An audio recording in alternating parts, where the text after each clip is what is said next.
जय हिंद दोस्तों, मेरा नाम है अनिरुद्ध और मैं आप सभी का वेलकम करता हूं इंडिया डिकोडेड पर। दोस्तों, हमारे एक्सपोर्ट्स को लेके दो बहुत ही शानदार और वेलकम डेवलपमेंट्स सामने आ रही हैं। पहली बात तो हमारे एक्सपोर्ट्स के कुछ आंकड़े सामने आए हैं जो कि बताते हैं कि इतना कुछ होने के बावजूद भी इंडिया के जो एक्सपोर्ट्स हैं वो ना केवल लगातार बढ़ रहे हैं, बल्कि जो ये वाला चल रहा वित्तीय वर्ष है 2025-26 का, इसमें हमारे एक्सपोर्ट्स अपने लाइफ टाइम हाई नंबर्स को भी टच करने वाले हैं। आप यहाँ पे देख सकते हैं, ये आर्टिकल दोस्तों सामने आया है जिसमें बताया गया है कि अप्रैल से लेके नवंबर तक के जो एक्सपोर्ट्स हैं उसमें मोटा मोटा इतना कुछ होने के बाद भी कम से कम 6% की बढ़त देखने को मिली है। और अगर हम लोग नंबर्स को एक्स्ट्रापोलेट करें, अगर हम लोग नंबर्स को नापें और जोड़ें, तो बेसिकली देखने को मिलता है कि मार्च तक पहुंचते पहुंचते हमारे जो टोटल एक्सपोर्ट्स हैं वो लगभग 875 बिलियन डॉलर्स के आंकड़े को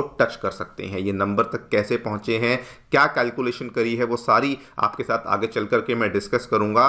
और दूसरी बड़ी डेवलपमेंट जो सामने आई है दोस्तों, यूं मान लीजिए जैसे इंडिया के ऊपर अमेरिका की वार्निंग्स और धमकियों का कोई भी फर्क नहीं पड़ रहा हो। ना केवल इजराइल के साथ हम लोग हमारी एफटीए टॉक्स को पुश कर रहे हैं, बल्कि अब एसबीआई ने यह भी ऐलान कर दिया है कि वो आगे चल करके इजराइल के साथ जो ट्रेड है, जो व्यापार है, उसको इंडियन रुपी में भी करने के लिए बातचीत को आगे बढ़ा रहे हैं। आप यहां पे देख सकते हैं, ये खबर भी परसों सामने आई है।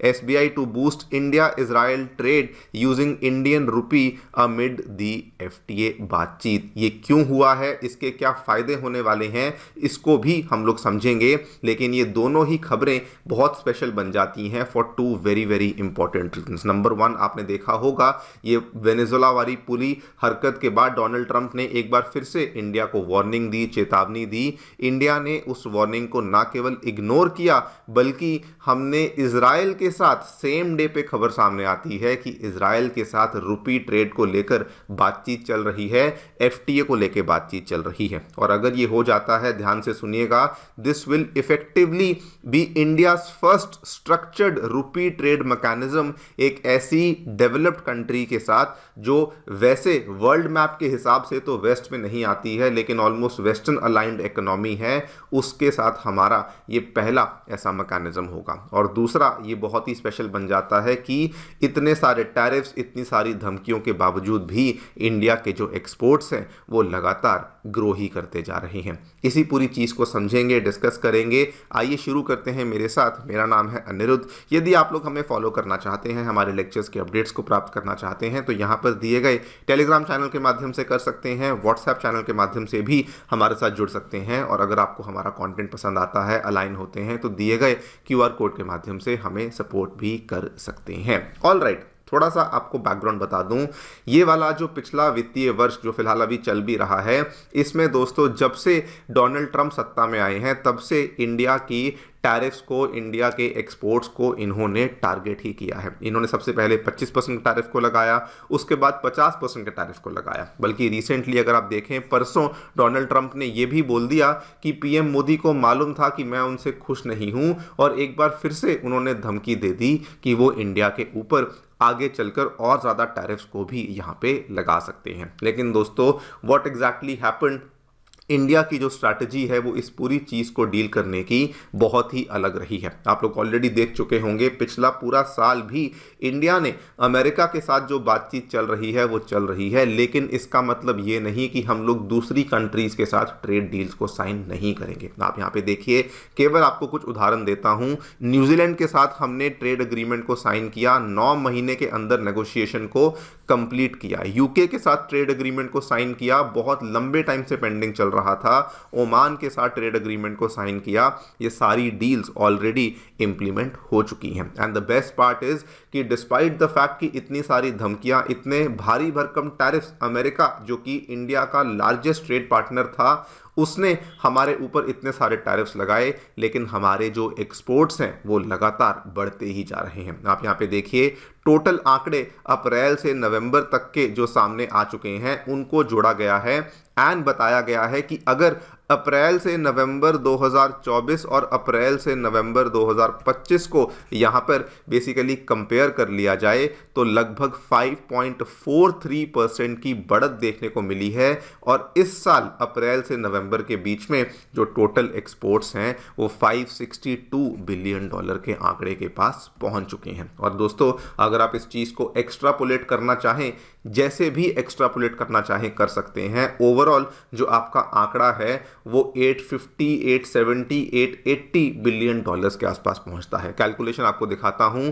फॉर एग्जांपल अगर आप अभी तक देखें तो 8 महीनों में हमारे एक्सपोर्ट्स 562 बिलियन डॉलर के आसपास पहुंचे हैं, यानी कि पर मंथ 70 बिलियन डॉलर के आसपास जाएंगे। अगर इस तरीके से एक्स्ट्रापोलेट करेंगे तो हमारा जो टोटल एक्सपोर्ट्स का आंकड़ा होगा वो 843 बिलियन डॉलर के पास जाके खड़ा होगा। लेकिन दोस्तों this is very very bare minimum. क्यों? बिकॉज अगर आप एक्सपोर्ट्स के ट्रेंड्स को फॉलो करते होंगे तो दिसंबर से मार्च के जो महीने होते हैं वो आम तौर पे स्ट्रॉन्ग मंथ्स माने जाते हैं। उसके पीछे 2-3 कारण हैं। एक तो ईयर एंड का शिपमेंट रश होता है, उधर से हॉलिडे डिमांड होती है जिसकी वजह से यूरोप, इवन यूएस में भी टैरिफ्स के बावजूद भी इंडिया की जो आइटम्स हैं वो बहुत ज़्यादा अट्रैक्टिव बन जाती हैं। मैन्युफैक्चरिंग और फार्मा साइकिल्स भी अपनी पीक पे होते हैं, जिस वजह से इन 4 महीनों में जो एक्सपोर्ट्स हैं वो बहुत ज़्यादा बढ़ जाते हैं। तो अगर आप इस पर्टिकुलर चीज़ को कैलकुलेशन में लें तो कंजर्वेटिव सिनेरियो के हिसाब से भी हमारे जो एक्सपोर्ट्स हैं वो बेयर मिनिमम 864,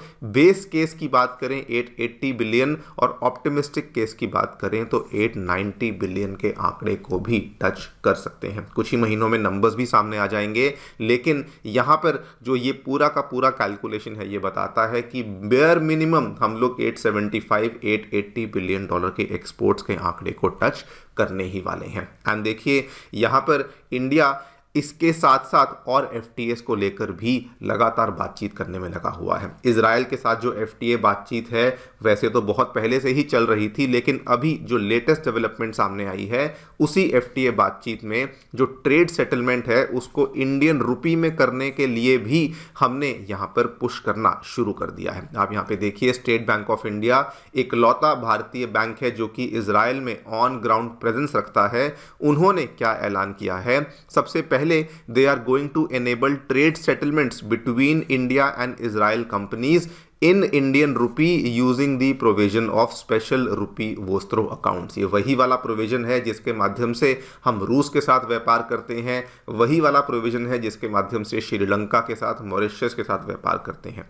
उसके बाद इन्होंने कहा इसी हम लोग रुपी ट्रेड के माध्यम से एक्सपोर्ट्स इंपोर्ट्स को भी सपोर्ट करेंगे सो दैट अमेरिकी डॉलर पे अपनी रिलायंस कम कर सकें। इसी इंडियन रुपी पेमेंट्स के साथ हम लोग बिजनेसेस और पेमेंट्स को भी यहाँ पे सिंप्लीफाई करने वाले हैं। नाउ ये क्यों बहुत ही बड़ी खबर बन जाती है? सबसे पहली बात तो ये बड़ी इसलिए बन जाती है बिकॉज अगर ऐसा होता है तो हम लोग पहली ऐसी कंट्री के साथ रुपी ट्रेड को फाइनलाइज करेंगे जो कि एक वेस्टर्न अलाइंड डेवलप्ड इकोनॉमी होने वाली है। आप देखिए इसके पहले भी हमने कई कंट्रीज के साथ इसको साइन किया है, लेकिन या तो वो रशिया है या श्रीलंका है या बांग्लादेश है। पहले ईरान के साथ भी किया था और कुछ अफ्रीकन और एशियन इकोनॉमीज के साथ भी किया है, लेकिन अभी तक कोई भी हमने ऐसी इकोनॉमी के साथ साइन नहीं किया था। नंबर 2, अगर ऐसा होता है ऑब्वियसली ये इंटरनेशनलाइजेशन ऑफ रुपी के लिए एक बड़ा कदम है, और अगर हम लोग एक यूएस अलाइड हाईटेक इकोनॉमी के साथ रुपी को यहाँ पे व्यापार करते हैं, रुपी की क्रेडिबिलिटी बढ़ती है। और अगर इजराइल के साथ करेंगे तो बाकी कई सारे यूरोपियन कंट्रीज भी अपनी नज़र इसके ऊपर रखेंगे और वो भी देखेंगे कि क्या वो लोग भी इंडिया के साथ रुपी में व्यापार कर सकते हैं या नहीं। एंड दोस्तों एक बहुत बड़ा रीज़न जिसकी वजह से ये बहुत मायने रखती है, इजराइल में पिछले कुछ सालों में इंडियन वर्कर्स की मात्रा बहुत ज़्यादा बढ़ चुकी है। अगर मैं टोटल आंकड़ों की बात करूं 40,000 के आसपास वर्कर्स हैं जो कि वहां पर जाके काम करने लग चुके हैं। एसबीआई का ये कहना है कि इंडियन रुपी के माध्यम से अगर हम लोग अकाउंट्स को ओपन करना शुरू करते हैं तो उस केस में इंडियन रुपी में रेमिटेंसेस आना शुरू हो जाएंगी, एनआरआई अकाउंट्स ओपन होना शुरू हो जाएंगे, जिससे कि ट्रांसफर्स जो हैं, जो लोग वहाँ पे काम करते हैं, घर पैसा भेजते हैं, वो और ज़्यादा चीपर और ज़्यादा फास्टर यहाँ पर हो सकेंगे। ओवरऑल अगर आप देखें तो बेसिकली इंडिया जो भी यहाँ पे स्टेप्स ले रहा है वो सारे के सारे स्टेप्स इसी दिशा में हैं कि हम लोग यूएस डॉलर के ऊपर निर्भरता को ख़त्म करना चाहते हैं। हम लोग केवल यूएस ट्रेड डील के ऊपर अपने एक्सपोर्ट्स को निर्भर नहीं रखना चाहते। ये सारे के सारे स्टेप्स जो कि इस साल हुए, फिर भले वो न्यूजीलैंड एफटीए हो, ओमान के साथ सीपा हो, यूके के साथ सीपा हो, ये सारी चीज़ इसी तरफ यहाँ पे दर्शाते हैं। बल्कि रशिया के साथ भी हमारी जो बातचीत है वो इसी तरीके से चल रही है कि हमने रशियन मार्केट का एक्सेस मिल चुका है, हमने 300 प्रोडक्ट्स को आइडेंटिफाई कर लिया है जिसके माध्यम से हम लोग रशिया में भी अपने व्यापार को अब और ज़्यादा बढ़ावा देने वाले हैं। बल्कि एक एक्सपर्ट ने तो यहाँ पर ये तक कह दिया कि अगर अमेरिका अपनी ट्रेड पॉलिसी को इस तरीके से चेंज कर सकता है, डरा सकता है, धमका सकता है कि हम लोग टैरिफ्स लेकर आएंगे, कल को इंडिया भी अपनी ट्रेड पॉलिसी को चेंज कर सकता है, ये कहते हुए कि हम तो जी अपने नेशनल इंटरेस्ट के लिए ये कर रहे हैं, आपको जो भी करना है आप यहाँ पे कर सकते हैं। वीडियो को पॉज करके आप ये पूरा कमेंट देख सकते हैं। इन्होंने कहा, ये एक एक्सपर्ट हैं विवेक मिश्रा साहब, डेप्यूटी डायरेक्टर हैं ऑब्जर्वर रिसर्च फाउंडेशन में। इन्होंने कहा, we are standing our ground and saying there are certain red lines which we will not move. और कहा कि अगर अमेरिका नेशनल इंटरेस्ट के बहाने से टैरिफ लगा सकता है तो इंडिया भी नेशनल इंटरेस्ट के बहाने से अपनी ट्रेड पॉलिसी को चेंज कर सकता है। देखते हैं क्या होता है, बट अभी तक जो भी डेवलपमेंट्स, जो भी स्टेप्स सामने आ रहे हैं, एक बात बिल्कुल क्लियर है, हमारे एक्सपोर्ट्स और हमारी एक्सटर्नल इकोनॉमी बहुत रेजिलिएंट है और अमेरिका की इन धमकियों से डरने नहीं वाली है। जो भी आप लोग सोचते हैं डेफिनेटली बताएं कमेंट सेक्शन में। Thank you so much for listening, stay tuned and stay safe.